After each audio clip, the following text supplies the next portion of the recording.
Hello, nice to see you. People are starting to join us slowly, but we will get started. So welcome. My name is Jennifer Petrilli, and I'm the Managing Director of the Canadian Network for Arts and Learning. We're so very pleased to be meeting with you this afternoon.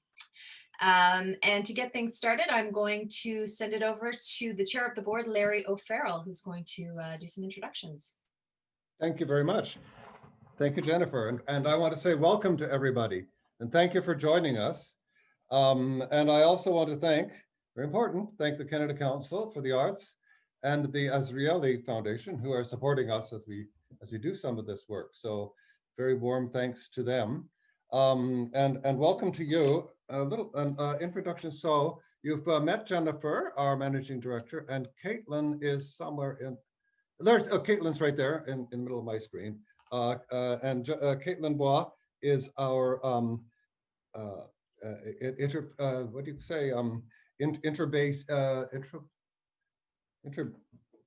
researcher and database administrator.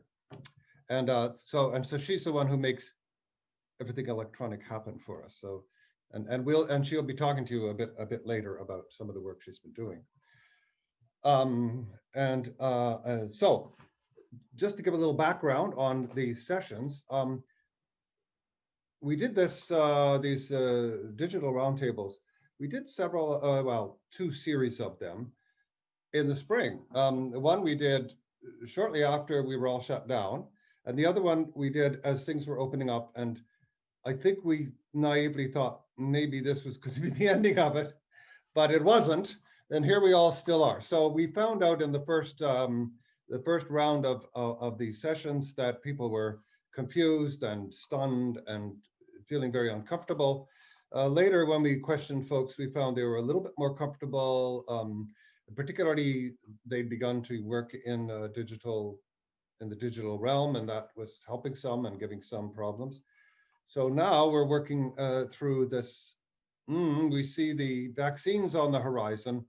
So we're really interested in finding out how you're doing, what's going on in the field right now, and then what are your plans for the future? But first, we're going to start with sort of on the ground reality, and let me just see if I've forgotten anything that I should be saying in the introduction.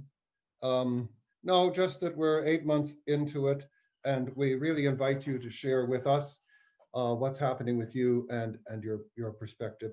We are recording this. We have a little research team that will go through the recordings and find all the salient points that are coming out, and we'll make a report that we will publish on our website. Also, we put the recording on the website for anyone, especially in your district who missed this particular one, or if you want to review it. So we're trying to be as helpful as we can to folks, to the field, to the sector of arts and learning as we face down the pandemic and as we look into whatever the future might hold. So that's my welcome. And Jennifer, you're going to do now, there are going to be 2 board members. Oh, I've got 2 board members now joining. Okay, so John Hobday, John Wave.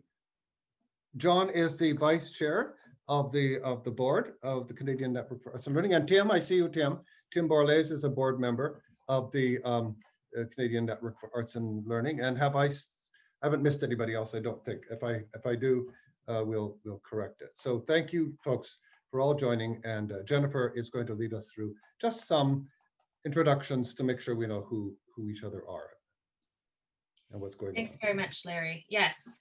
And just before we get started, a couple of housekeeping items. And I know that you are all very familiar with Zoom. Well, most likely you are at this point. So just when you're not speaking, if you can keep yourself on mute. If you have trouble unmuting yourself, I can help you as we go along. Also, at the bottom, there's a menu. If you press participants button, you can see who is here in the room. And also, if you press the chat then we very much encourage you as we go along to post links in the chat, or you can post any comments if you don't want to kind of jump into the conversation. So please do feel free to make use of that. And on the participants tab at the bottom, there is an option to raise hand. So as we go through the conversation, encourage you to use that button so that we can kind of see in order of speaking order. If you have trouble with that, just wave me down. I can call on you that way as well. So, and also, if you'd like to take part, please do turn on your video, and then I'll know to call on you. Or if you aren't able to turn on your video, you can, in the chat, just let me know that you'd like to say something, and I will do my best to stay on top of that. So to get started, we'll just go around the room, and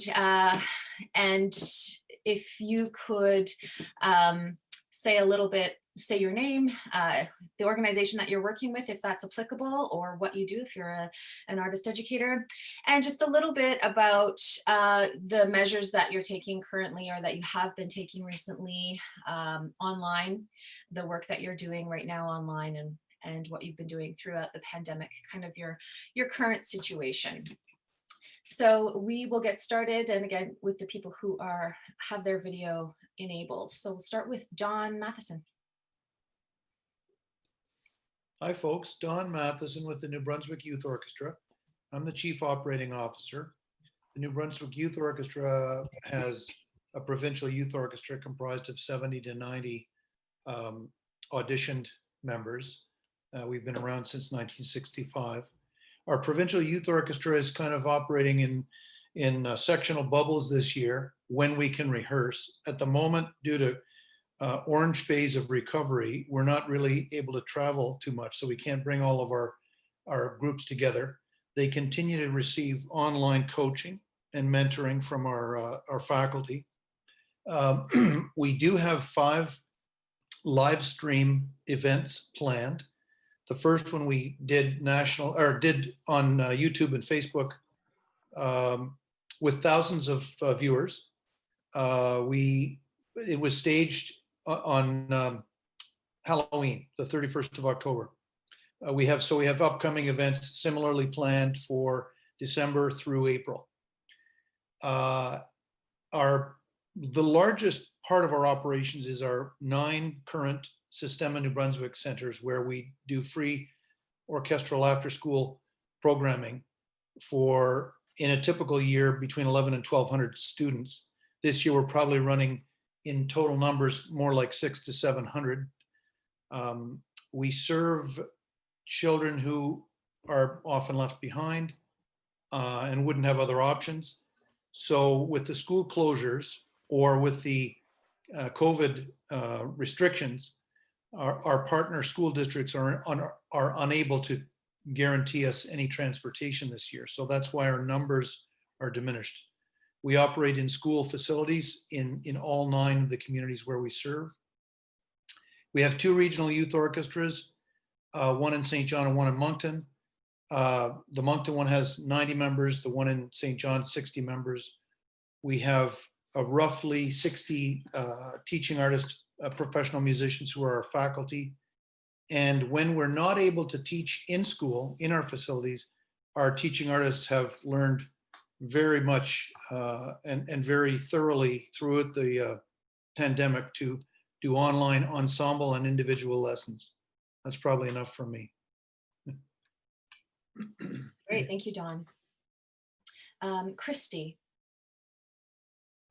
Hello, my name is Christy Huff. I work for the English Language Arts Network's Art Education Program. We have funding and support for every English school in Quebec through the Action Plan for Official Languages and the Community Cultural Action Fund, and the Secretariat for Relations with English-speaking Quebecers. Working with schools this year is an incredible challenge. We pivoted immediately after the pandemic hit to making art workshops available online. We offered direct to families at home workshops from April until August. We asked our funder if we could move our funding from going to schools to going directly to offering people opportunities for arts and culture in their households. So we got a lot of practice. We've written an extensive guide to how to facilitate high quality experiences, whether an artist is delivering in this manner where it's one-to-many screens and people are at home learning, students are at home learning, or whether they're coming into a classroom and the teacher is with their students. So we're still very much trying to get schools to use our $1,500 grants this year. It is a tough sell. We have done anything we can think of. Our newest positioning on that will be coming out today, actually, going up on our website. We created a catalog with descriptions of workshops in every discipline offered by our artists. It's a beautiful publication. It includes education program competencies for teachers for every discipline. We're trying to make it as clé en main as we can, and we're still at like 1/3 of our target for this year, 3 months into the school year. So we have so much compassion for teachers, though the last thing we want to be perceived to be is insensitive, pressuring, so it's this careful balance between knowing that, especially we're hearing high school youth are becoming more and more disengaged at school because all the fun stuff's been taken away. So there is apparently an increasing outreach from teachers looking for content that is engaging, inspiring, which is what ours aims to be.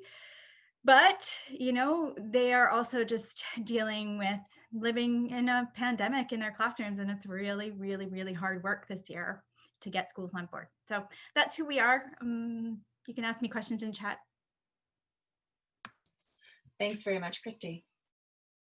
Eric.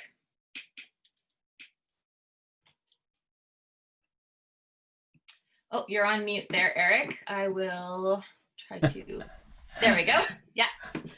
I'm used to hosting these, so sometimes I forget. My name is Eric West. I'm with the Soundbone Traditional Arts Foundation. We're a nonprofit organization dedicated to preserving and promoting the traditional music, dance, and storytelling arts of Newfoundland and Labrador. The organization grew out of the Vinland Music Camp. It's a traditional music and dance workshop, which I founded in 2001. We're now a nonprofit incorporated. And our mission is basically to preserve and promote the music, dance, and storytelling traditions of the province. And we have a number of different projects. The Vinland Music Camp has been our longest running one. It was our 20th anniversary this year. And so this year we had to, of course, bring everything online. We have participants from all over North America. It's not a large camp, but it would have been, of course, impossible to do it. We usually have it in Grossmore National Park every year. And so it was a bit of a challenge, but we managed to talk to our core group. We have a lot of Nova Scotians to come to our camp. They were very keen on having it. So we, instead of having it during a week, we spread it out over a month in August. And it seemed to work out. It was a struggle to make it all work. We have concerts as part of the camp, professional artists, and bringing all that together was a challenge, but we pulled it off, and in the end, and some very positive things came out of it. I started teaching a lot more privately from after there were a lot of people requested online lessons for that. So now I have ukulele students from all over the world. Another thing that we do every year is we do our school touring program, which is sponsored by the Department of Education and Arts NL. And we usually go around for a couple of weeks to all the schools around the province. And of course, that was impossible to do as well. So what we ended up doing was recording our performances and our workshops. And this took a long time to develop, and we're just right now going through trying to get the schools interested in this. It's quite late in the year, and I agree with Christy or sympathize with Christy that, you know, it's no matter what kind of program you have, it's a hard sell right now. I think teachers and schools are a bit distracted by all the COVID restrictions. So that's been difficult. But the Arts Council has been very supportive all through this. So we really can't complain financially. Other things that we're developing, we had a special project last year that brought us on doing some research to the UK and Germany on community choirs. So we started up 3 different community choirs around the province, and that was going great, but again had to be curtailed because of COVID. We do have an online component to that work for one of the choirs, but not so much for the other 2.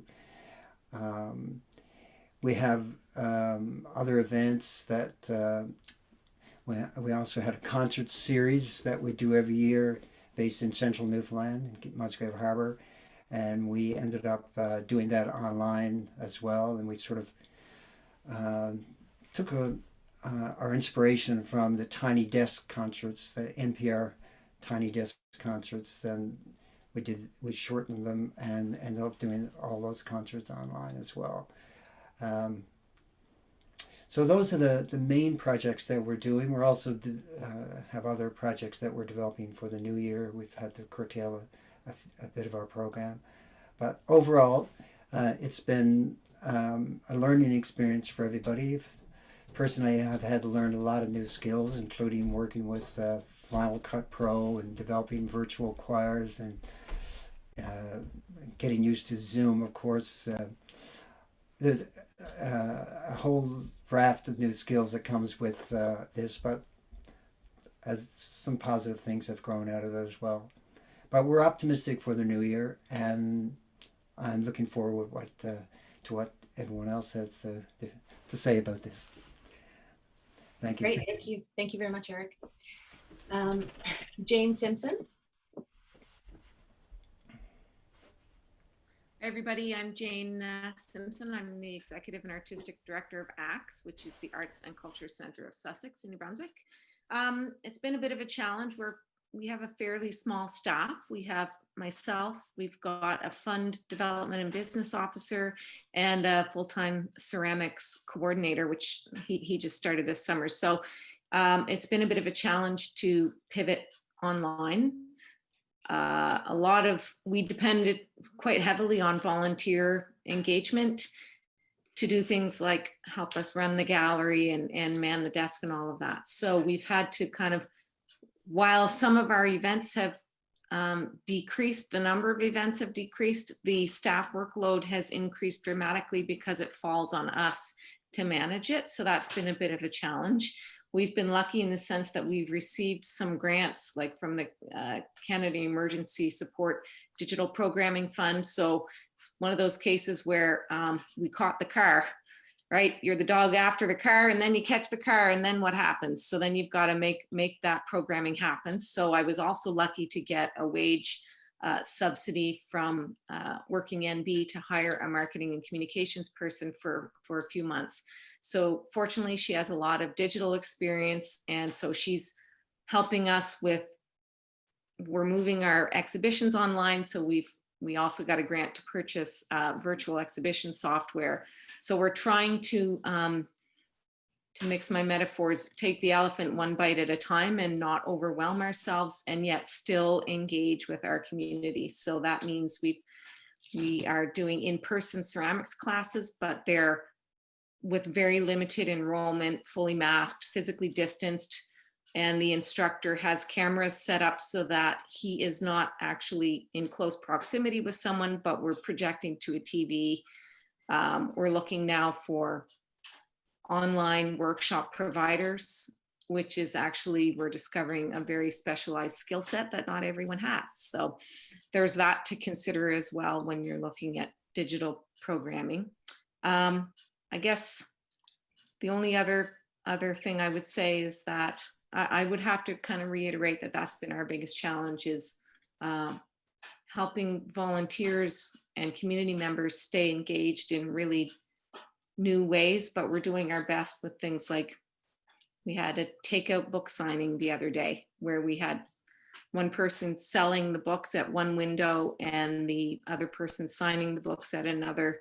So we're just trying to be inventive and stay engaged with our community in that way. Thanks very much, Jane. Jay Lemieux. Oh.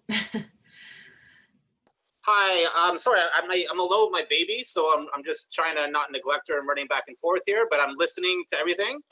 I might have to run off in 2 seconds to go get her, so I'll make this quick. My name is Jay Lemieux. I'm the president of Co-op Collective Vision. So we're a nonprofit workers co-op that specializes in media education. So mainly video, but we teach stop motion animation, we do acting, photography, Photoshop, and things like that. So what would happen to us is we canceled our summer camp.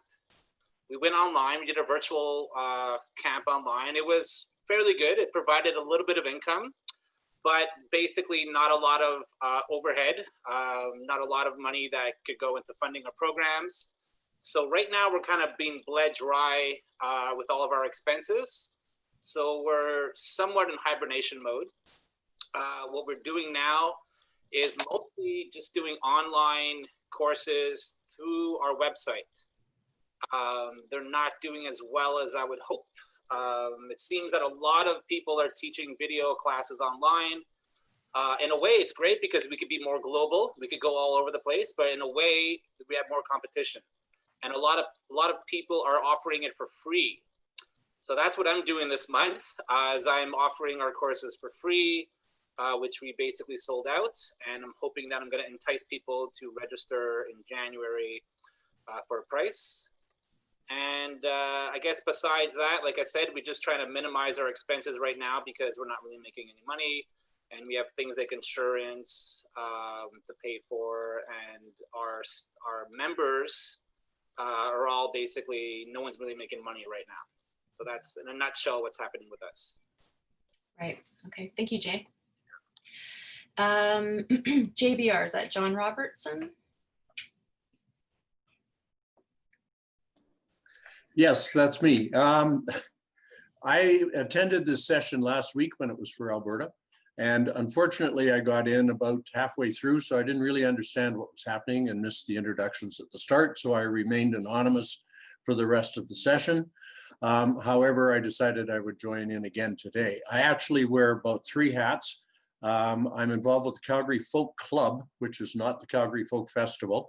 We were entering into our 49th continuous season. And the night before, we were going to do a live concert with 50 people in attendance, socially distanced, as well as live stream it. We got the word from the Alberta government that everything was to be shut down. That was on November the 12th, and November the 13th, we had to stop everything. So all of that's been postponed until January.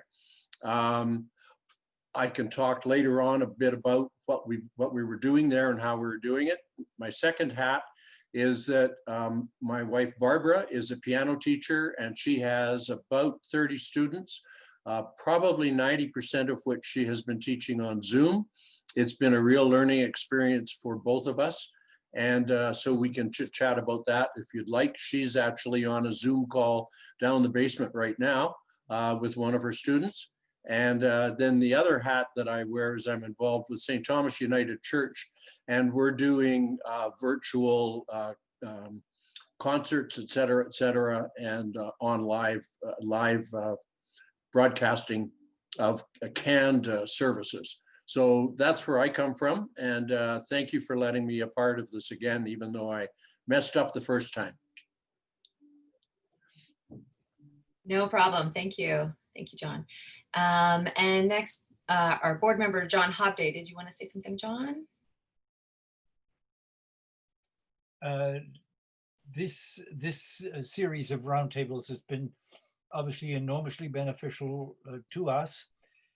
in terms of assessing what is going on, so how people are coping with this extraordinary circumstance, which unfortunately has got much worse in the last few weeks, and who knows where we're going. Very hard for any of us, I think, to plan, but our intention is to keep up the great work that CNAL has been doing, developing the map, which I think, if I'm, Caitlin can correct me, or Jennifer, we have close to about 10,000 people recorded on the map.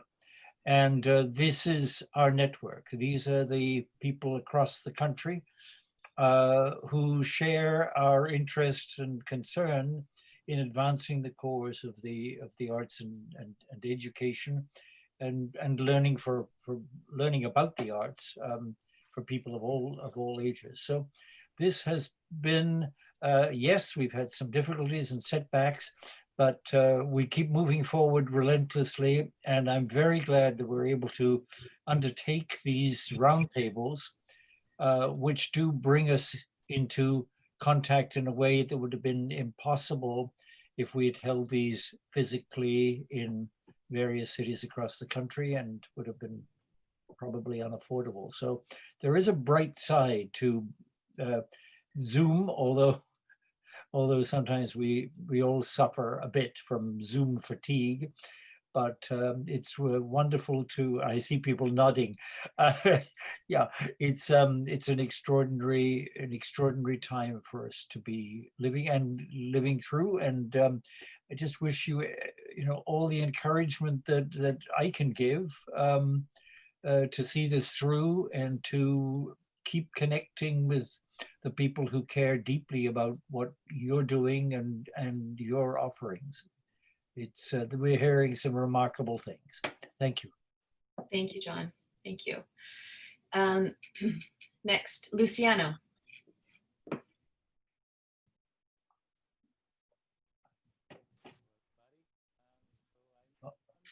Luciano, I see that you're unmuted, but I can't hear you for some strange reason.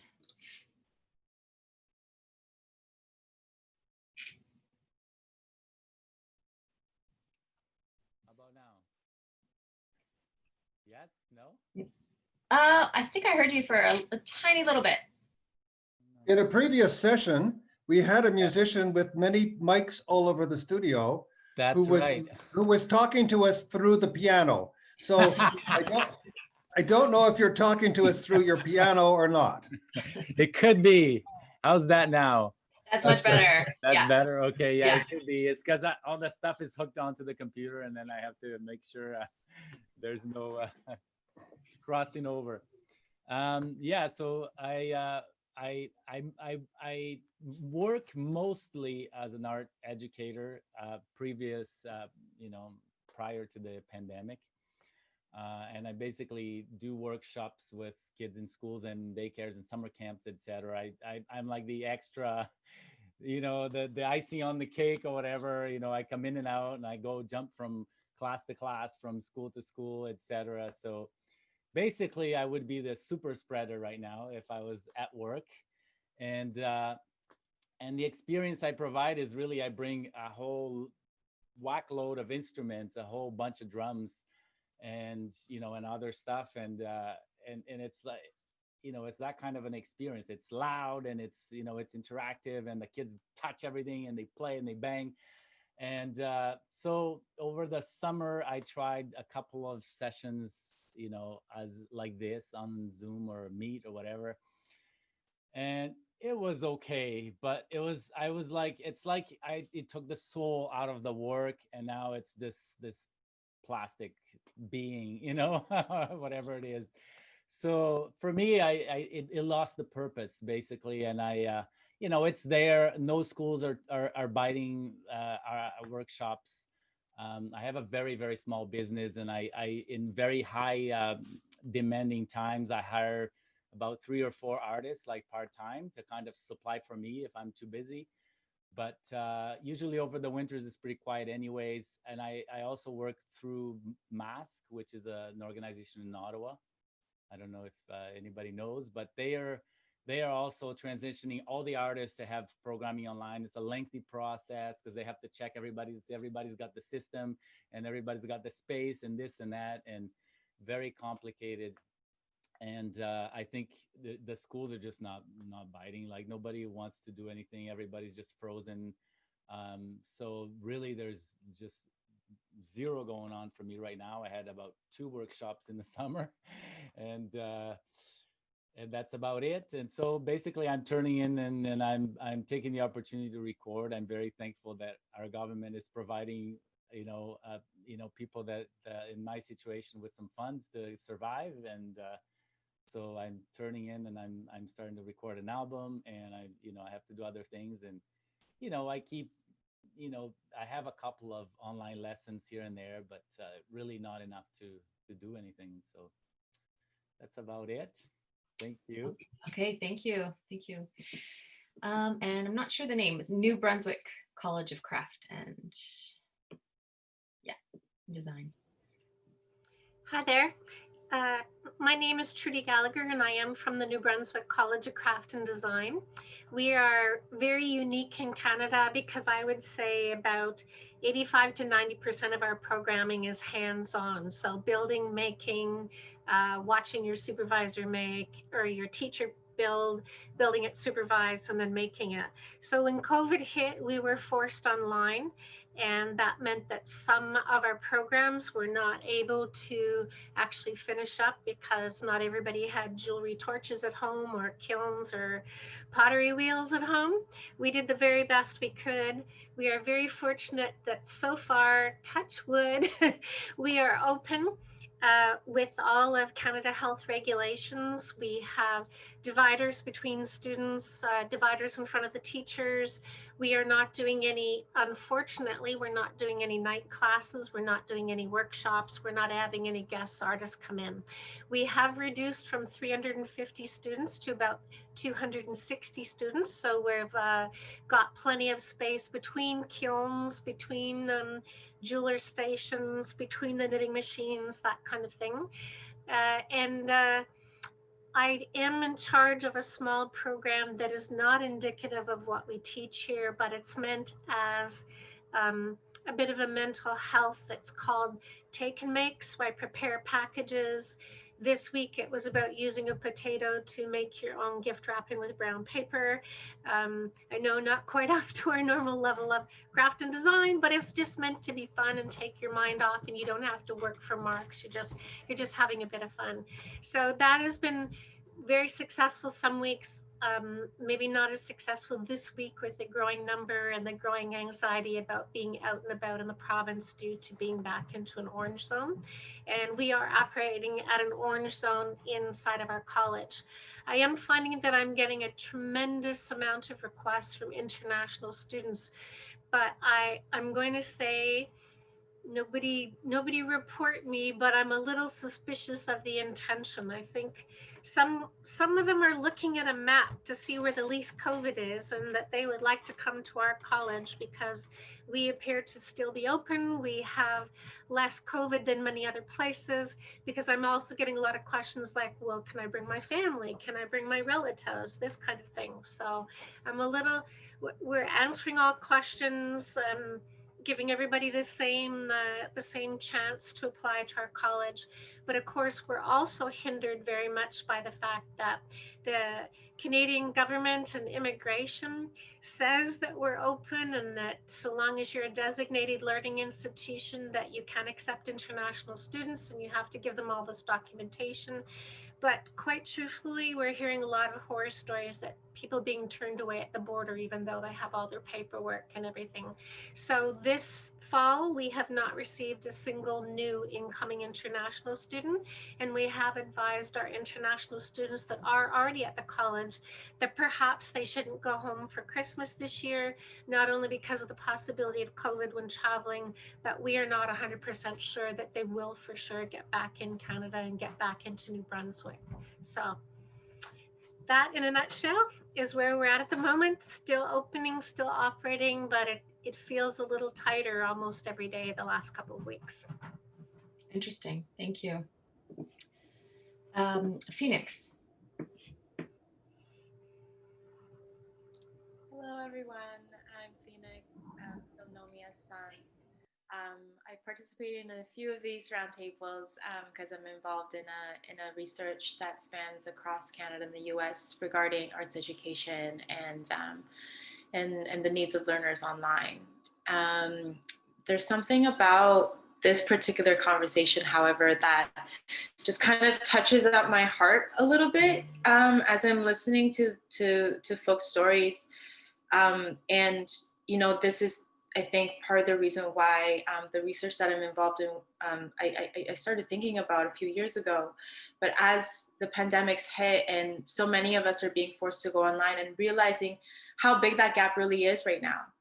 You know, like initially the project was proposed to address this, you know, this widening gap, or a gap that is we're behind. Artists are analog as creatures, right? That we exist in that world just in the same way that, you know, certain programs just cannot be translated online because students don't have access to the materials and don't have access to the lived, tactile, physical learning piece that's is so much of the arts, right? And how do we even digitize that, right? But even beyond that, like there is that bridge that we need to make in order to sustain and to be able to have sustainability in our practice, and even like thinking larger as an industry, right? Like there's so many different things that are happening that require us to be resilient, and some of us just don't have the tools yet. Many of us don't have the tools yet. But there are industries that are thriving from these tools, and there are tools that we can adapt for our needs. So that's some of what I'm exploring in the research that I recently got funded from the Digital Strategy Fund from Canada Council.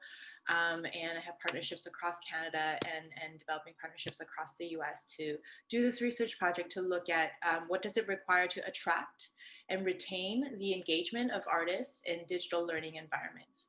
So if folks are interested in this work, want more information, please send me a direct message with your email and your, you know, if you represent an organization, that organization and your title, whatnot. I'll put my information in the chat as well. And yeah, yes. Thank you, Phoenix. Go to Julie Roswell.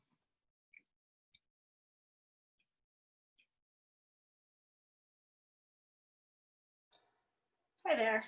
I'm Julie Roswell. I'm Program Director with Craft Nova Scotia. We are based in Halifax, but our programming takes in people from across the province. We have quite a variety of things that we do. We have retail shows, we do professional development things, exhibitions, you know, sending people off for export development missions elsewhere in the world.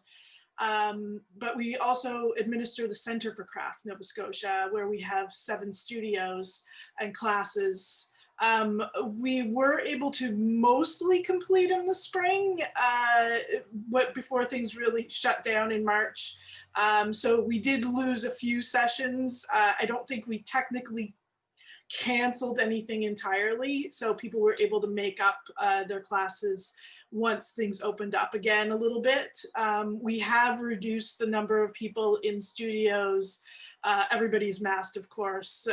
You know, we were able to start open studios again in the fall, but with considerably more restrictions. We did just shut down again this past week, a couple of days prior to the province really locking us down further, just as a precautionary measure so that we could sort of rejig and figure out how to be able to have people in our space. It certainly is a challenge when you're trying to have people be able to work hands-on.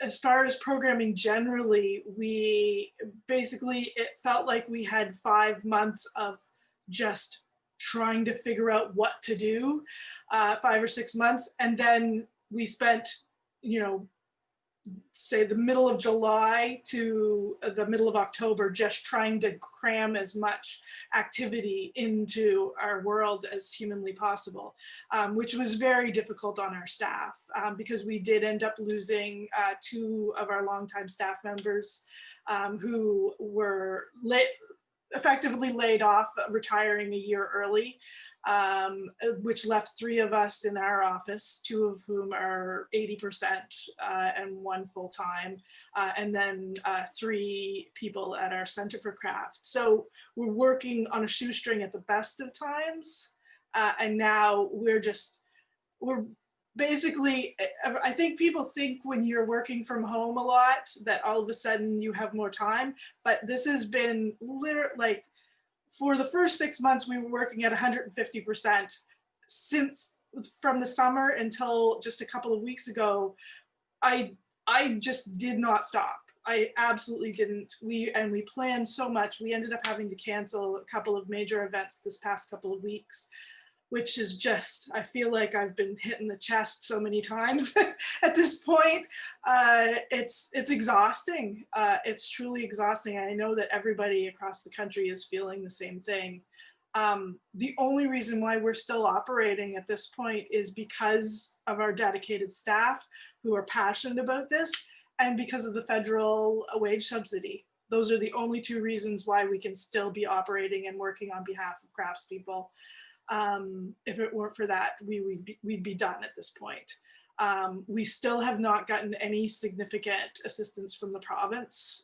We've been waiting. That took them until, I want to say October 15th was the first digital programming grant deadline. They were supposed to let us know by the middle of November. We still haven't heard. So things like an online shop, let's say, for our members who are losing, I mean, they've lost every, selling opportunity you can imagine. Being able to get our course registrations for the center online, things like that, we're just at a standstill because you can't start the project until you are approved for the funding. So we're sort of these are the things that are frustrating to us. Because we're doing everything we can, but we're left sort of stranded because we are reliant. We certainly try our best to have other sources of income, but the majority of it does come from government, and that's a struggle, and I think most people are feeling that. We've had a lot of fun trying to learn new things to do online. And I didn't ever think I would be sitting on Zoom as much as I have, considering I wouldn't even talk to my own family on FaceTime 6 months ago. So, it's just been, sort of buckling down and figuring things out and watching your neighbors, watching people at Craft New Brunswick, what are they doing? Okay, let's try a little bit of that, or how could we do this differently? Or, all of the crafts councils and all of the nonprofits across the country, and getting to participate in things like this and hear people's ideas. I didn't know there was some sort of exhibition software. What is that? I don't know, but I want to know now. So I wouldn't have known if I hadn't come today. So I think that's about it from here. Thank you so much, Julie. We'll go to Anouk. Hi, everybody. It's really wonderful to hear you sharing your stories. I had muted my video because I was crunching on salads, so that's why you weren't seeing me, but I listened to everything, and it's really wonderful. So there's a lot of learning there and a lot of warmth. For myself, I'm a visual artist. I'm specialized in theater design, but I have kind of dropped the theater design in the last few years, thankfully, considering the state of theater right now in Quebec. I'm living in Montreal, and before the pandemic, I was working as an art educator through programs like Culture in Schools, for schools, working at libraries, at community centers. And also I hope I still have a job at the Museum of Fine Arts.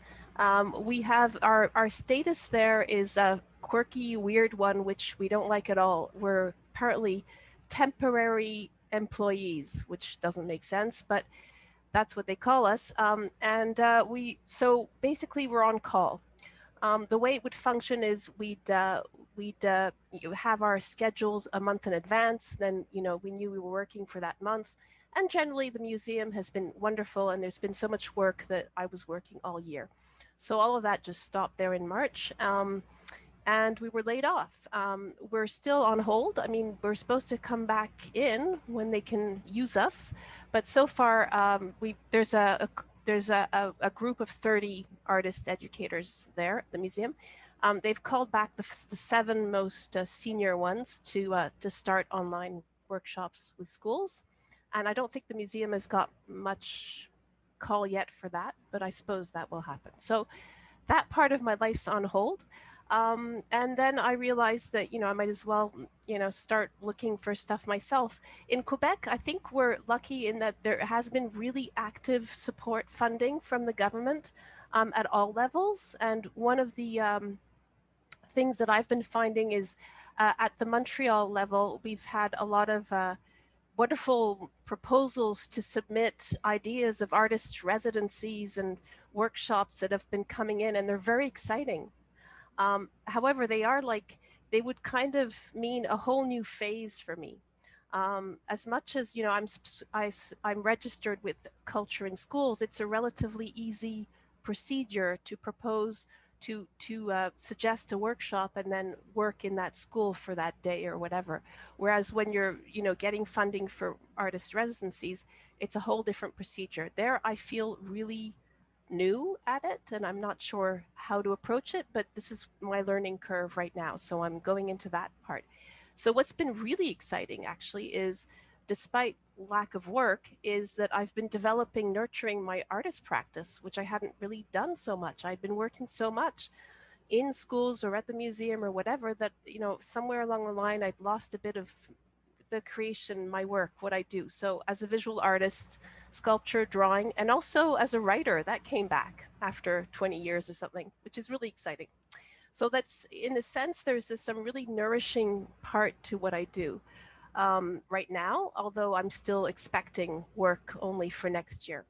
There have been calls from schools, and in Quebec, it's been very much, well, when you can, you'll come in. So yes, it would be in the school, I'd be wearing the mask and the glasses and the whole shebang, but that's how they want it. And that's, most of the schools have asked for présentiel, for in-school, in-class workshops. And I have a few planned for next year, though we just have to see what happens.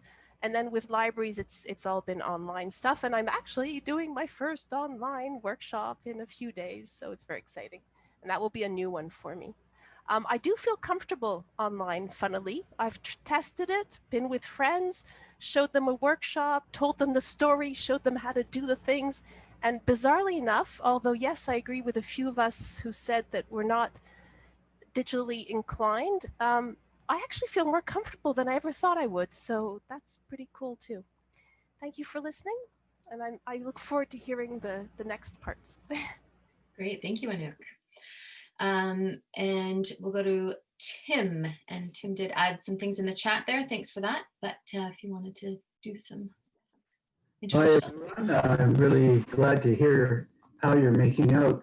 I'd like to second John Hobday's comments about our organization and what it's trying to do, and also to draw your attention to the directory, which is a directory of artists across Canada who offer a lot of them offer virtual learning as well as studio practice.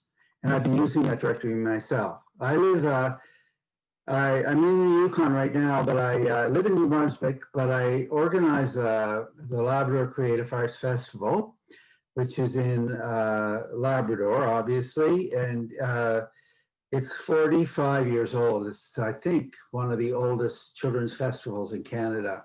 And its focus is on creating collective playwriting. It involves Inuit, Innu, and Hablunanit students from 16 communities. Many of these communities are not yet linked by road, so they are fly-in. We have an annual festival every year. It should be happening right now, but it isn't. And the festival is focused on both artists visiting these communities and also working with students who have brought a presentation, an original work with them to perform in front of an audience and to have it animated. So that part is not happening at all because not only do we have restrictions from the school district, but also from the Indigenous communities and governments who are very, as you know, very cautious about any new people landing in their communities. So what we've decided is to have a virtual festival, and it's going to start in January. It's going to run for probably 4 months. Artists of all disciplines are invited to do virtual workshops on a menu that will be subscribed to by different schools and different situations, different ages of students. So everything from kindergarten to grade 12. And some of these workshops will be short and some of them will be long. So you could have a workshop, say, of 5 days in a particular setting with the same students that leads to some kind of performance. And those workshops, the performance will be on the final day. They'll be recorded, and then we'll have a virtual festival once these are all completed. Virtual festival of these short performances that were created between a professional artist and a group of people. Anything from, we have a Bollywood dancer who's going to work with an Inuit drum dance group, or another group that's dealing with their reaction to COVID through artistic practice, and kids are going to create something that's theatrical and musical. So that kind of a thing. So we're hoping it will work, and we're hoping also that we only have to do this 1 year. But it is, it's good, I think, for a festival that we have had the same formula for 45 years. It's good to have to reinvent ourselves. So I've appreciated that aspect of COVID, but that's the only aspect I've appreciated. Thank you. Thank you, Tim. Giselle.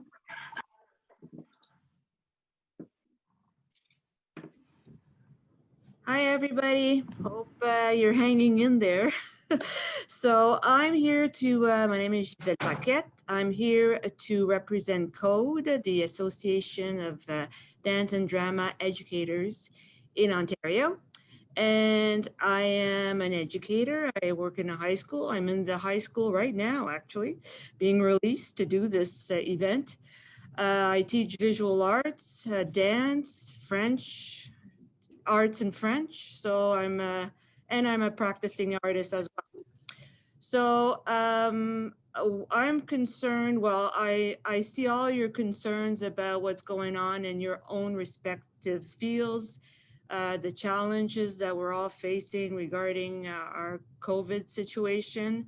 I'm teaching, I'm lucky here, the school is open, and in Eastern Ontario where we're at, our schools are open and we're able to function with social distancing and masks.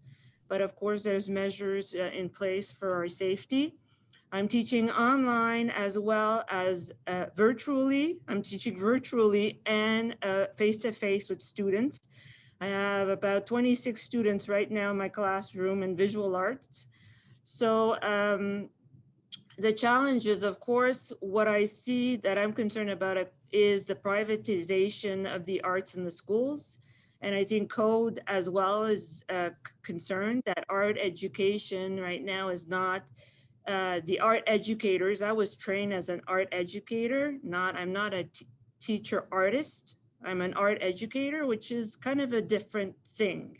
Being an artist that teaches and being an art educator is kind of, there's a nuance there. And I think in this COVID era, a lot of artists, since they're in the situation that there's no employment, that say, oh, let's kind of teach in the schools and let's do workshops. And for those who are trained as teachers in the arts, it puts us in a difficult situation. And what I believe in, that art educators are, it's a different thing. You could be an artist and not an educator kind of thing.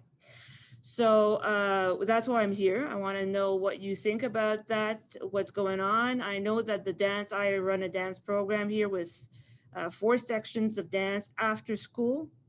It's not given at school. It's not during the day. It's after school. So that gives you an idea. And our music program also is going into that direction after school. So why is it not offered as a subject in school, like all regular subjects? And it's a very popular program. I run a festival. I go to schools with the students at the intermediate and senior level. So I do festivals, you name it, done it. So I think it's something to be concerned about. So if in the schools is going on the side, if there's no art, I have students right now in grade 10, and it's their first painting that they've ever done. They haven't taken any arts in the elementary. So there's a concern there that, yes, we're all there. Yes, gung-ho. Let's go, let's do this for the public. But in our school, there's a lack and there's an inconsistency of arts being offered. And my objective, and it's always been as an art educator, is to get it in the school. That's why I continue doing the dance after school. Because if there was no dance after school, there would be no dance. If there would be no music, after school there would be no music. And the drama is the same thing. So I think the concerns for us as artists and whatever field you are, is to think about what is also happening in our youth right now. And the COVID is just one more impeachment. Like we have to go beyond that and continue virtually or whatever we can do to fight that cause. That's what I'm here for, basically. So that's it. Thank you. Thank you very much, Giselle. Yannick. Bonjour à tous. Hello, everyone. I'm Yannick. I'm the Programs and Special Projects Director at the Canadian Music Competition. So unfortunately, I have to run at 2 p.m. because I'm having a very, very big week this week. We are launching the registration next week, so I'll have to go very quickly, but I just wanted to say hi and to say that I see that all of you are working so hard to make it happen. And this is very heartwarming because we are all in this together. Our focus is on music, but I can see there is a lot of other fields that are trying to adapt to that new technology, to that new, those new circumstances. And it's really, really great, very inspiring. So I'm looking forward. I think there will be a resume, there will be a roundup of that meeting that we will be able to see. All right, so I'll be able to read that resume. I can't find the English word for that. Sorry, I'm tired. So I'll be looking forward to reading you soon instead of hearing you, unfortunately. But keep on the good work, everybody. Thanks very much, Yannick. A couple of people have joined us, so we'll go to Leo. Hi, everyone. I won't take up very much of your time, but just to give a quick update who I am and what we're up to. I'm the Executive Director of the New Brunswick Choral Federation, and what we do is represent and serve choirs in the province of New Brunswick. Choirs, of course, have all gone dim. The same situation as many other arts organizations, with the particular difficulty that singing is such a contentious and difficult activity. So all of the challenges of musicians, our conductors and our accompanists, and all the hired musicians who are in the gig economy, and we're trying to lobby for them to make sure that they don't fall through the crack and have CERB available to them and are being and are making it financially. So that's, you know, for the professionals that we deal with. There's a lot of lobbying and monitoring there. In terms of our activities, the one thing that we have going on now is we're trying to move to a virtual youth choir, which is a whole thing. Started looking into that last June or July, and I think I finally have my head wrapped around how we're going to make it work and make it affordable. But I mean, think of a performing art, and you know, we're sort of in the same boat. Yeah. Great, thank you. And last one, Renee. Hi there, I'm Renee. I'm Marie. Marie. I'm Marie. We're two artists that are working together. We collaborate. I am actually Marie's mother, but I also help, particularly now during COVID. I had to quit my teaching. Diabetes. You've got diabetes too, yeah. Okay, all the diagnosis coming up. I don't know if I can. Marie, she's a fashion designer. And I'm an art educator. And Giselle, was it, that was speaking about art education a few minutes ago? Yeah. I think she might be gone. I don't, UC 24315, I think.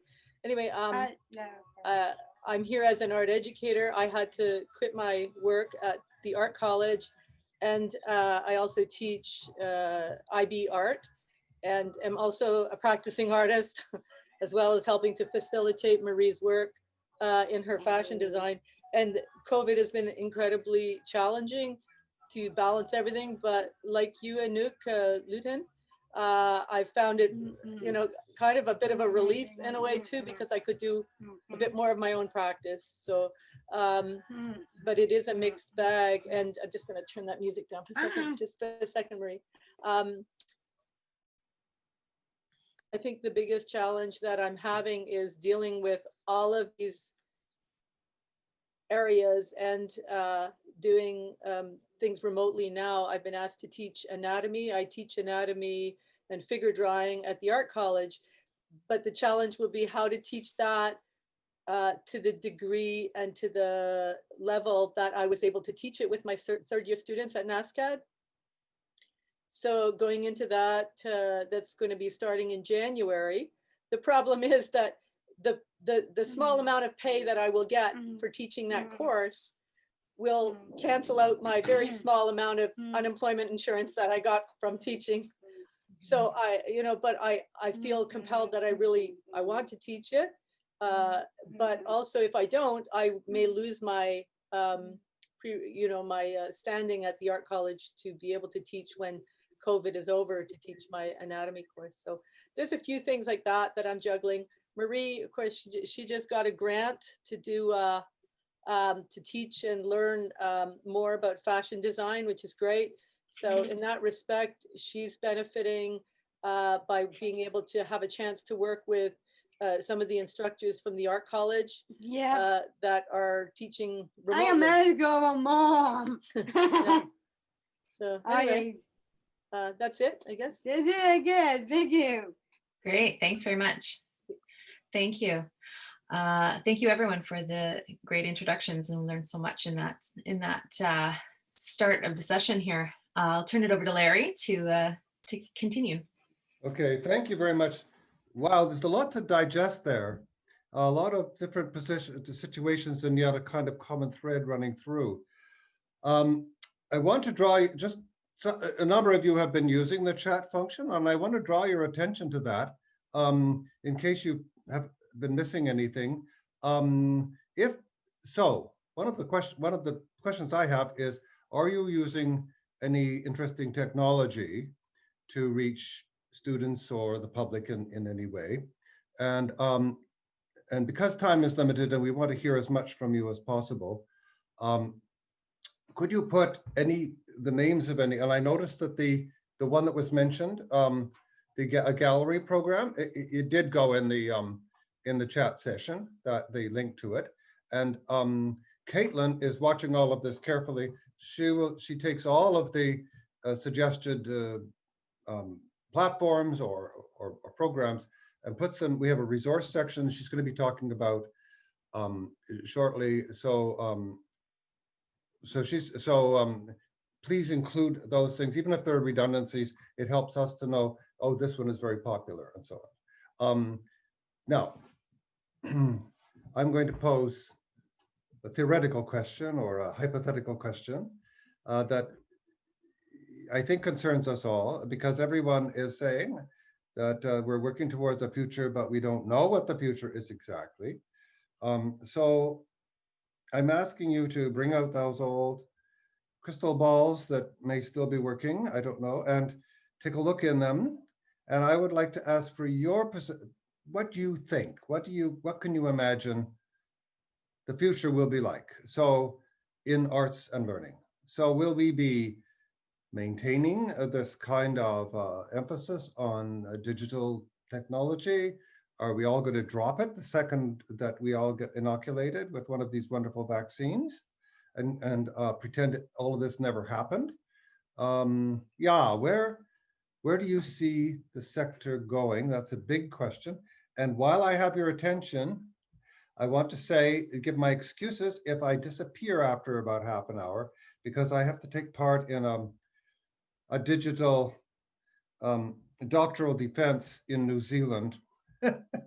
And so my Zoom will continue going, but I'll have different faces on the screen. So I'm going to stay as long as I possibly can, and our team will remain with you for the whole rest of the, of course, of the session. So, okay, what are we doing? What are you imagining the future is going to be? And it's okay if you're wrong. We won't hold you to it. Great, thank you. Yes, Don has his hand up virtually there. I really value what people have said about, despite the challenges, a lot of learning has gone on by people that may otherwise not have worked traditionally in the digital realm.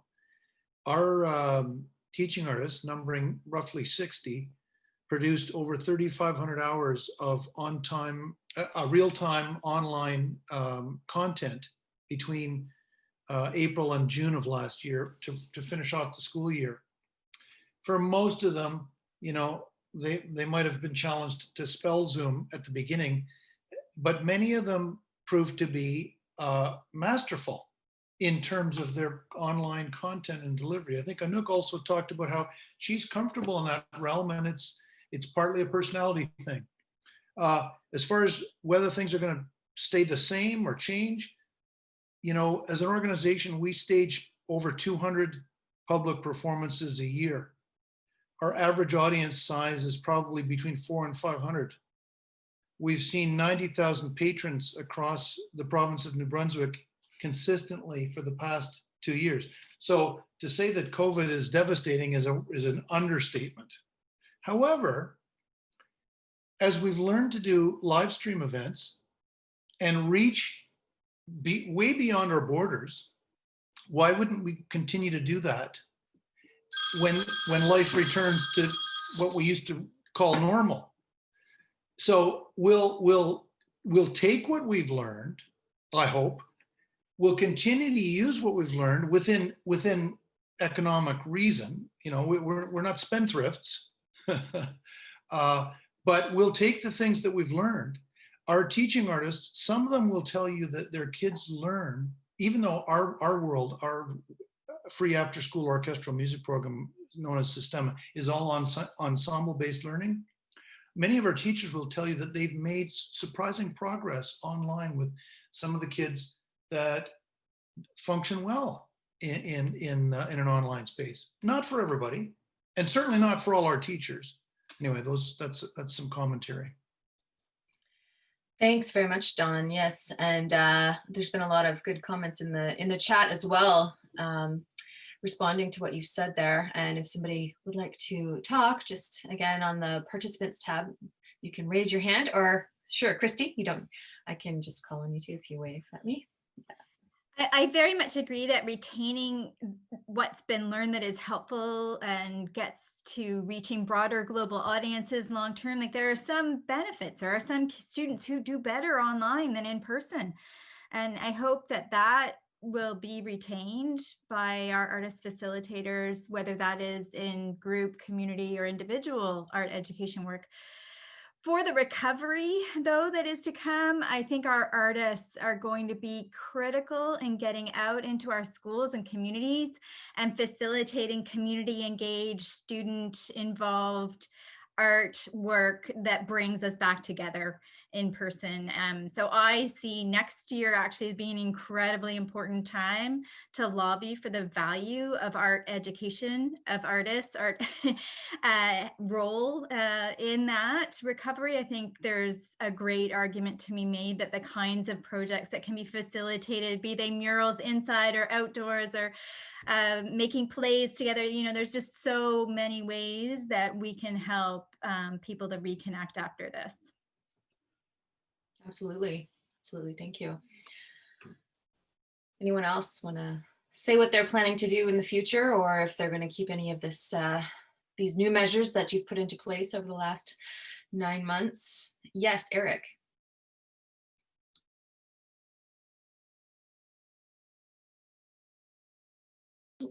Sorry, Eric, you're muted here. Sorry. Yep, there we go. Oh, sorry.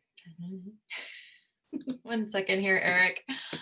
I think you unmuted you and then I muted you. There we go. The fun of Zoom. There we go. Am I on now? Yeah. Okay. There we go. One thing that I've found from working online is the therapeutic value that a lot of our participants are getting from our online lessons. Of course, everyone knows that, you know, this has been a stressful time for everyone, particularly people living by themselves, older people living by themselves. And I've found that through teaching music online, particularly the ukulele, that a lot of people find it a very therapeutic way and a great help through getting through the stress of the situation we're in. And so I think perhaps one of the things that we can all learn from this is that it's not just art as a performance tool that we should be looking at. We should also look at it as a way of incorporating everybody's lives as a therapeutic tool. So I just thought I'd throw that out there and see what everyone else thinks of that. Thank you. Absolutely. Thank you, Eric. Yes, Tim.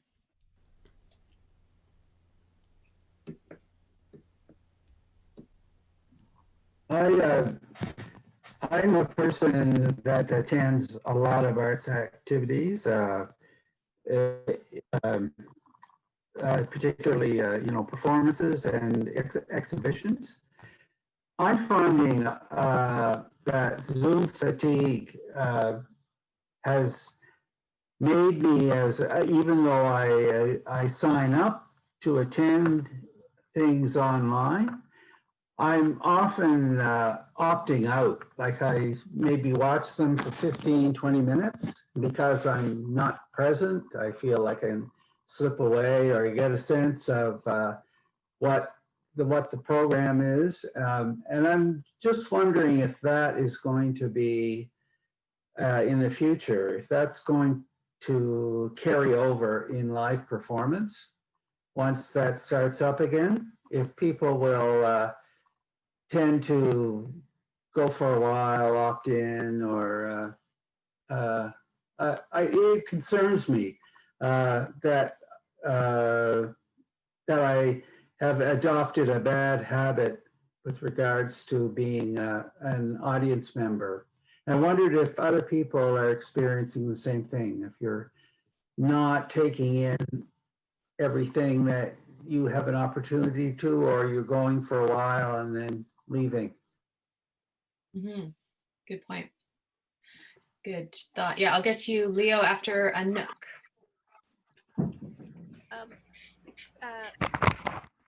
That's better. Yeah, Tim, I can see what you mean.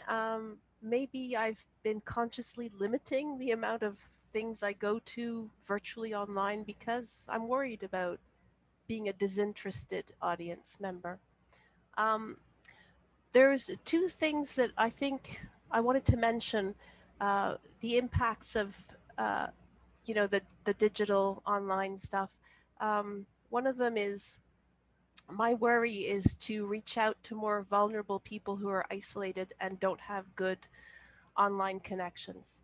I think that's an ongoing problem. There are places in Quebec, and I'm sure everywhere in Canada, where it's very, very difficult for people to have a good connection. In fact, a lot of people don't have the proper equipment.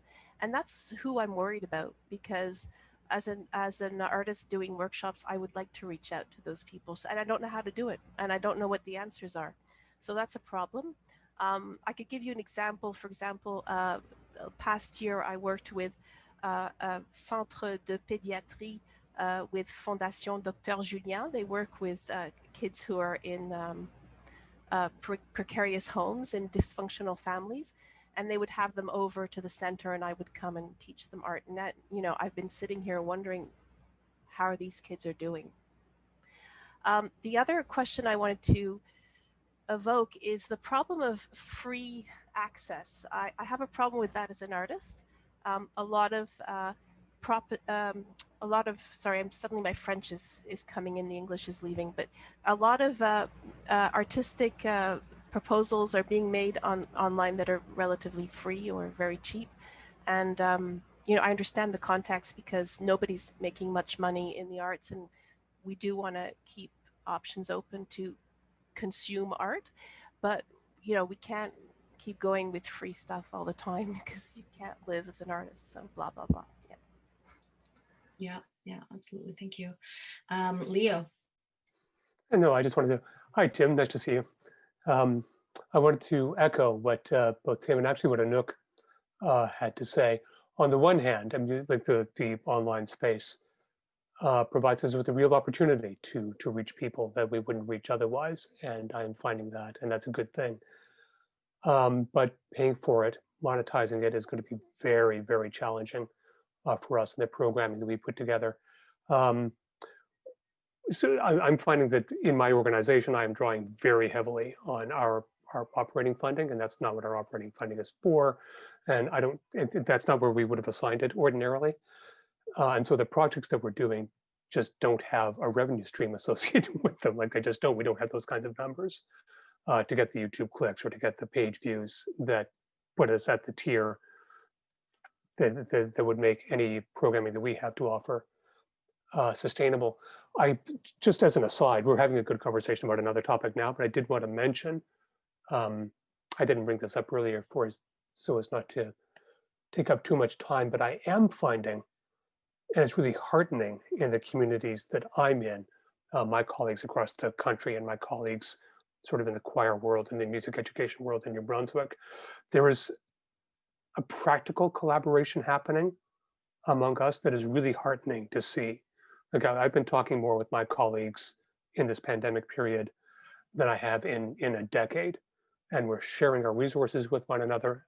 I hope that that's the experience that you're having, but that's certainly the experience that I'm having with the colleagues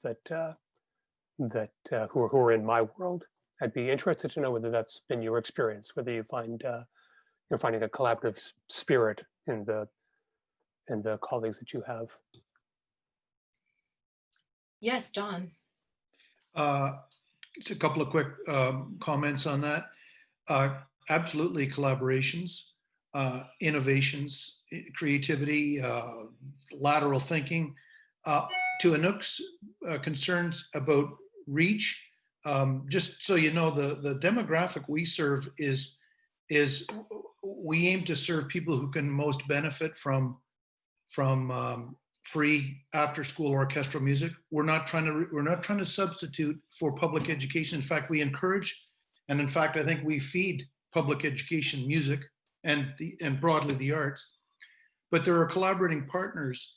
Not to give a commercial, one of the local agencies that represents TELUS gave us 15 tablets that we could give to some of our remote families so that they would have an online learning tool. Some of those service providers can also provide access, because you're quite right. Reaching those people, getting to the people you need the tremendous art form that you have to share and teach is the challenge. But there are sometimes some very exciting and dynamic and technologically literate and capable partners that will help facilitate that.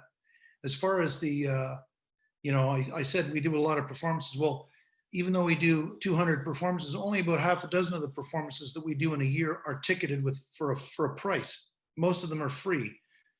But if you're doing online live streaming, you can solicit donations to your charitable cause or to your organization. Not that it's going to replace the revenues, but don't overlook it as an opportunity for those that tune in, even if they only see 10, 15 minutes of a 45 or a 50-minute concert. They were there. They can share. What you've recorded can be repeated and can attract donations online in an ongoing way long after your performance is concluded. Yes, that is a good point, and lots of through Facebook and other platforms offer that option. Lots of talking about sharing resources and making connections, and I think it's a good time to introduce an initiative that we've been working on, and likely you're familiar with it. We sent out some links in the email that you got talking about the map and the directory that Tim mentioned earlier. So I'm going to, I don't know if everybody had a chance to kind of explore that, but I'm going to send it over to Caitlin, who I'm going to take us on a little tour of that, and really interested to hear your thoughts on that. Thank you. Yeah, and I'm also just want to say before I do that all of the links and the platforms that you folks are sharing and that you're having success with, in the follow-up email that I send out, there is a page now on our website dedicated to highlighting what everyone has told us they are using, be it Zoom or these practice apps that kind of remove lag for musicians and stuff like that. So I've compiled all of that, and I'm continuing to compile it, and you'll all be made aware of it in our follow-up email. But yeah, so I hope that you have had the chance to check out the map of arts and learning on our website. If not, that's totally fine. I'm going to do a little walkthrough of it now. It is available on our website, and it is comprised of nearly 9,000 artist educators, arts organizations, and schools across Canada. It's been live for about 4 years now, and in that time, we've really accrued quite a number of contacts on the map, so that's really great. So I really hope that the map is a useful and usable resource for the arts and learning sector. It is fully searchable based on what you might be seeking or trying to learn about what's going on in your community or other communities. It is searchable, filterable. You can specify arts disciplines that you're interested in learning more about in the community, or people or organizations who are doing work in specific arts disciplines. You can see specifically those who are offering community programming. So community programming are workshops or private classes, group classes, that sort of thing. If you're interested in seeing who provides programming specifically for schools, be it a residency or an in-school performance or that sort of thing, you can filter for that as well. And again, you can see who does specifically programming for primary, right through secondary, adult education. All of that is searchable on the map here. So any artist educator, oh, sorry, there's a bit of lag. Any artist educator or arts organization or school can apply to appear on the map, and it's free to do so, and I strongly encourage you to also apply if you're not already on the map. You can do that just by going to this on the map section on our website here. And I'll show you a couple examples of really great profiles that currently exist. This is the first one. This is a musician, artist, educator in Halifax. So you can customize your profile with a bio about yourself, a photo, and you can indicate specifically what types of programming that you offer, schools or programming for schools, private lessons, group lessons, etc. And then if you do offer services to school, what exactly are those services, which you can see down here. And then as an arts or a networking organization, we're really interested in showing the relationships that people and organizations have with others in their community and across the country. So in this particular case, this artist educator is associated with Nova Scotia Registered Music Teachers Association, and we want to show that relationship here on her profile.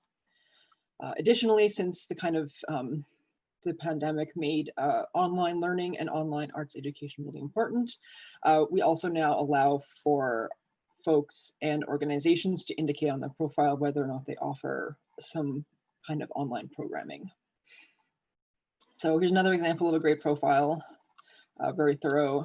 And what I really wanted to point out about this particular profile is that she has a featured project on her profile, and a featured project will allow you to show potential partners what kind of work that you do or that you might be willing to do, be it in a school or in the community.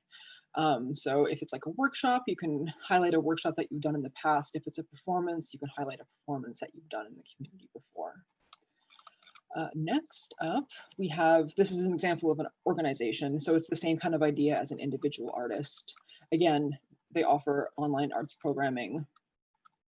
They offer programming for schoolers. In this case, no, they don't, but nonetheless, and again, all of the artists who appear on the map who are a member of le Regroupement des Artistes des Arts Visuels en Québec, they all appear here. So you can see who's affiliated with the organization, which is great. Again, we want to show those connections and those partnerships.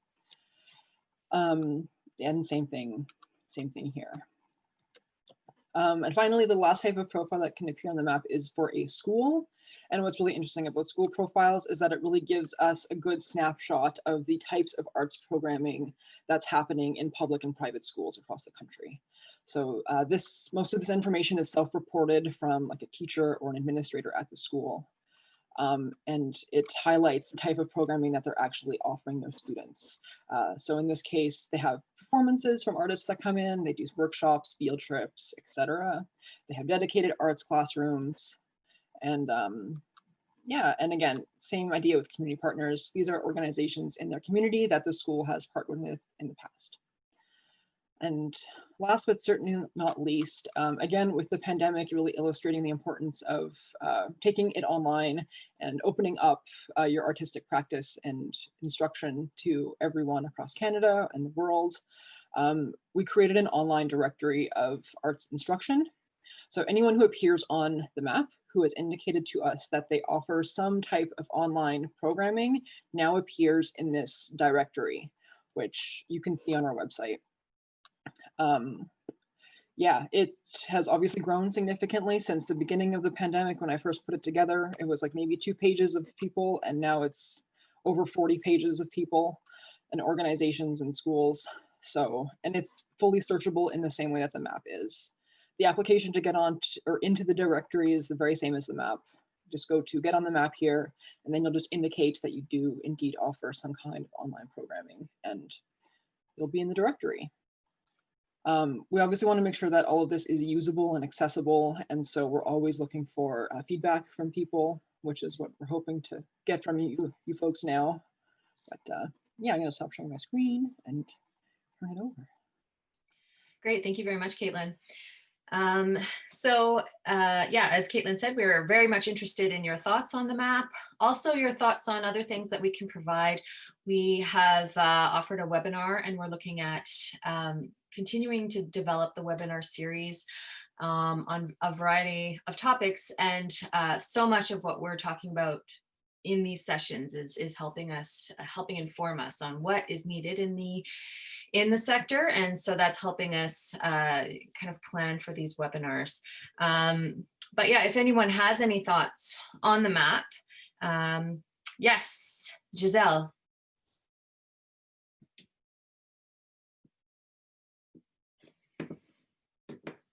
You are muted. Yes, yes. Okay. There we go.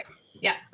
Yes, I have an idea regarding the online participation of all the artists. The National Art Gallery of Canada, I posted it, offers for teachers opportunities to have workshops provided online, like art history workshops and seminars, rather, for students directly online.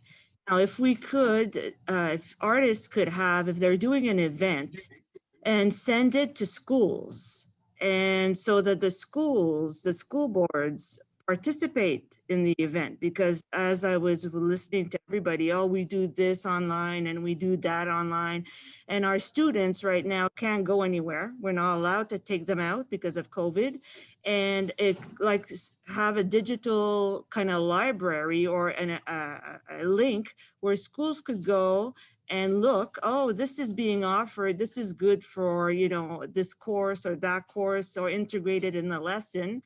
That could be very helpful, especially that right now we don't have a dance program here at the school. It's a way to integrate it in different ways in music as well. So it's just an idea. All the events could be then recorded, and schools could then access through online and see what's going on, choir, anything actually. Just an idea. Yeah, absolutely. Caitlin, I don't know. Yeah, go ahead. Oh, okay. I was just going to say, we do have something similar to that on our website right now. It is, I will drop the link in a second here. It is a directory of digital resources. So these aren't necessarily live events, but they do include, let's say, like if you can order a virtual tour for your school from a gallery or something, there's info about it that will then link to like the gallery or whatever that can facilitate that for you. And there's other digital resources in there like lesson plans or like pre-recorded videos that you could use in your classroom and stuff like that. We also do have like an events listing on our website, which anyone who's on the map can submit to. It's kind of challenging, I think, well, at least I've noticed, in terms of how to display or represent, let's say, a one-time event versus something that's available either on demand or something that was a one-time event that they wanted people to attend, but then it was recorded and then you can also access it. And it's just, yeah, but regardless, that was a bit of a tangent, but nonetheless, making all this accessible and easy to understand on the website, I guess, is the challenge that I'm coming up against. Do you have memberships from schools? Yeah, we do have some schools. Oh, sorry, Jennifer, do you want to? No, go ahead. Yeah. Okay. We do certainly have some schools on our map. Yeah, there's no like, yeah, we do definitely have schools on our map. Yeah, schools in our map and in our database who receive regular emails. So we try to send out an email that has events coming up. It has resources that are available. We highlight new people on the map. So there are lots and lots of teachers in our database, and we actually have had quite a few come to these meetings as well. So we know that schools and teachers are using it, and we are trying to, that is part of the challenge, is making the map usable for many different groups. So for the arts educators to be able to connect to each other and the organizations, but also to make it really usable for teachers looking for artist educators, because one of the main purposes of the map is to increase discoverability of artist educators or arts organizations that offer programming for schools, and just to kind of, you know, increase arts education in general to the community and also to schools. Christy, did you have your hand up there? I had one specific suggestion about the map, and it may be a sign of impatience in this time. Sorry, and I just got a pop-up from you when I went back to it. And it was that when you first go on, and I can't see it this way because I, of course, clicked on the button and now it's, oh, there we go. You see keyword search, search by city and search by province. And my brain went, oh, but I, you know, want something different than that. And then I realized I could, the more search options was there, but I didn't kind of see it I would suggest putting the things that you have in those search options, kind of writing them up higher so people know that that's there and to click on it and what they can get, because that what I was really looking for was what was in those more search options, and I would just suggest making it more visible. Great suggestion. That's Thank a great you. suggestion. Yeah, thank you. Yeah. And Christy and others, you've talked about trying to reach teachers and trying to sell your programs, and just wondering, in addition to the map, but what other efforts have you tried, or what other kind of things have you tried to reach out? Have you had success with one particular way, or what is the Lots of partnering, lots of collaborating, across all of the arts organizations, anyone nonprofit who has connections to school. We're trying to, work together to get the word out, combine rather than compete. Is a core strategy for us. And, just we keep upping our game in our marketing visually, using short videos, targeting people, but it's, we're making progress. And I think the things we're doing are very strategic investments for the long term, and that this year's circumstances are just so beyond our control that we could do everything any organization could think of, and still, if you were to judge our outcome on quantitative results, find us only to be 50% effective, rather than actually that we were more effective than ever in sort of the strategies that we took, and it was just a terrible time. Right. Yeah. Okay, great. Thank you. Yeah, I'm wondering what else people are trying here. Yes, Luciano. I just wanted to give some feedback to the discussion about the the site and the map and all of that. I'm trying to think here just right now. I have to admit, I didn't spend a lot of time on the site. I tried putting my thing in there. I don't even know if I'm there or not, because I wasn't able to really double check or anything. But I find that it's like Jennifer said, you're like very generalized, and you're kind of like serving a lot of different sides. What I'm trying to see is like, okay, there's organizations that might want to network, or they might want to find out other things, or artists that are part of the organizations or not independent artists. And then there's the educators that are not artists that want the artists to basically to hire or use the artist's resource as a resource. So it's almost like you need the targeting of the system has to have that focus. Whereas like if you go on that website and you're a teacher and you're looking for artists, I can maybe figure out how to do it. If I'm an artist coming in, and what am I looking for, right? It's almost like there's a need for like a two portal, or I'm not very tech oriented, and I don't have those answers, but in my mind, it's like if it's talking to too many different kinds of people, then it's hard to get any message across, right? Because it becomes like, and I had a bit of that feeling going to the website, is like, oh, there's so much going on. I kind of like, okay, what can I get from this? And it's hard to see it. So I don't know if somebody else, I forgot who said something about putting the options higher, like, so it's like more clear, the options higher. I could see it like as, are you a teacher or are you an artist? You know what I mean? And then from that, maybe it leads you into, okay, you can use it this way, or you can do that, something like that. Anyways, that's my bit. That's a very good idea, Luciano. And actually, we are working on something very similar to that. It's basically a non-map interface, because also the map can take a while to load. So people with slow internet might have issues there. So yeah, the Kijiji of arts education, yeah. So it would do that exact thing. It would say, I am and a drop-down menu, teacher, artist, arts organization, parent, and seeing what each person wants, and giving different options for each person who is visiting. So So that is something that we're working on. So yeah, thank you so much for that, Luciano. And hopefully we'll be able to launch that soon. Caitlin's been working on it. So it's in the works. So thank you. Any other, thanks, Don. Any other, we're coming to the end. We've been an hour and a half or more now. So thank you so much. Anyone have any kind of final thoughts or want to make any kind of final mention of anything? And again, if you would like anything from the network, what can we do for you? Or what do you think that you need training in, for our webinar series that we're developing, that type of thing? We'd love to hear any kind of comments you have.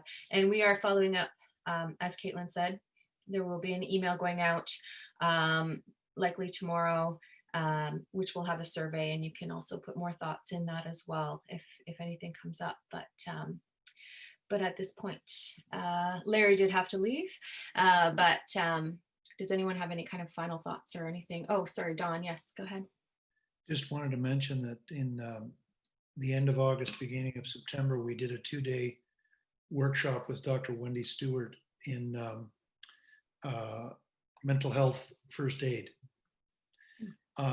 which, I mentioned before, we've got, about 70 employees and about 60, almost 60 are teaching artists. And it's not to turn us into clinicians, but I think we can all agree that outlook, attitude, mood, temperament are critical tools and assets in our arsenal as we work our way through the pandemic and to the great vision of what's going to happen beyond. So we're trying, and I'm sure all of you are trying to look out for each other and to be more forthright in addressing the mental health challenges. I've said to my wife and I have been working from home like most of you have for the last 6 or 7 months. And I think we can all agree that the fallout from the pandemic will be longer and more profound than the economic downturn because of the after effects. So let's all be paying attention to that stuff too. Mm-hmm. Yes, the COVID generation. We'll have to see what happens there. Yeah. That's not to be negative. No. I think it's great to hear what others are doing because there's so many positives flowing from this all as well.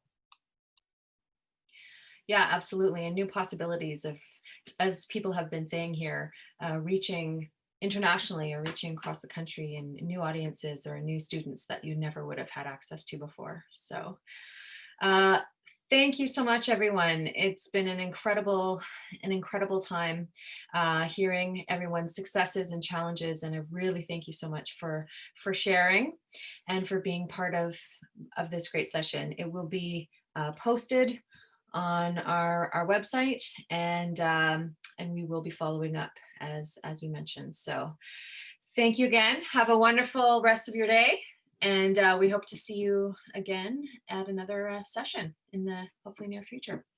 Thanks very much, everyone. Bye-bye.